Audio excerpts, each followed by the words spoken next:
Anglais rapide. Pour ceux qui me suivent sur Instagram, vous avez dû voir que j'ai posté 2-3 parties sur les abréviations en anglais. Donc là, je voudrais faire aussi des vidéos pour ceux qui me suivent sur YouTube. Voilà, ceux qui ne me connaissent pas, vous pouvez vous abonner, cliquer sur s'abonner pour recevoir des nouvelles vidéos. Et puis, si vous voulez me suivre sur Instagram, vous tapez Anglais rapide. Voilà. Avant de commencer, si vous avez des idées, des commentaires, n'hésitez pas à les écrire. Comme ça, on pourra voir pour un nouveau contenu. C'est parti. Là, on voit ensemble. Donc, là, l'abréviation premier, c'est marqué IIRC. Ça veut dire If I Remember Correctly. Ça veut dire si je me rappelle bien. IKR veut dire I know right. IMO, in my opinion.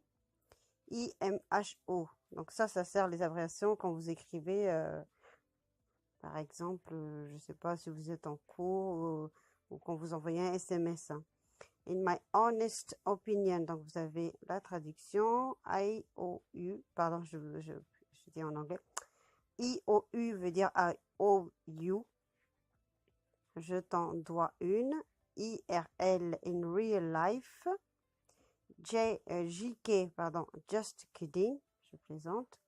L8R, ça veut dire later. LMAO, laughing my ass off. Voilà. Le prochain. Donc, 2B, c'est-à-dire to be. AM ou AM en majuscule attaché. Donc, ça, c'est pour préciser que quand vous précisez l'heure, c'est pour dire le matin. ABS, abdominals. ABT, about. AD, anneau domini. AFAIK, as far as I know. AFK, away from keyboard. Puis là, c'est pareil, ainsi de suite.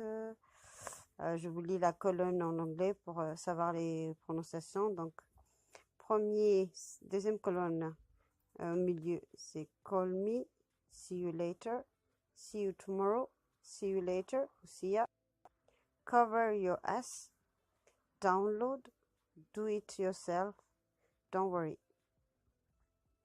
Et enfin, my reaction, I feel your pain, laughing out loud, trying not to laugh, just kidding, I love you, I miss you, another day in hell, I don't care, sleeping, bored, tired.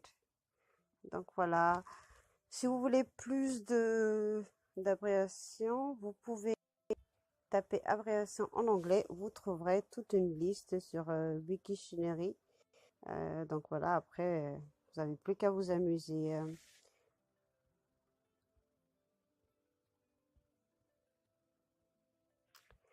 Voilà, c'est tout pour aujourd'hui. Donc n'arrêtez pas de faire ce que vous faites, c'est-à-dire les exercices régulièrement. Si vous arrêtez, vous n'arrivez pas. Faites-le petit à petit, 5 à 10 minutes.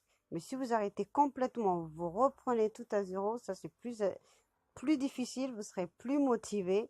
Parce que moi aussi, des fois, ça m'arrive, c'est pas pour une langue, mais dans la vie générale, hein, je vous dis ça.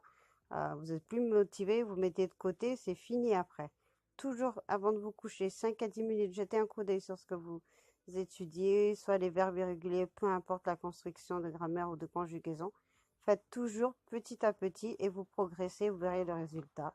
Et si vous connaissez des personnes qui parlent anglais, parlez-lui et vous verrez que vous utilisez ce que vous apprenez aussi en même temps.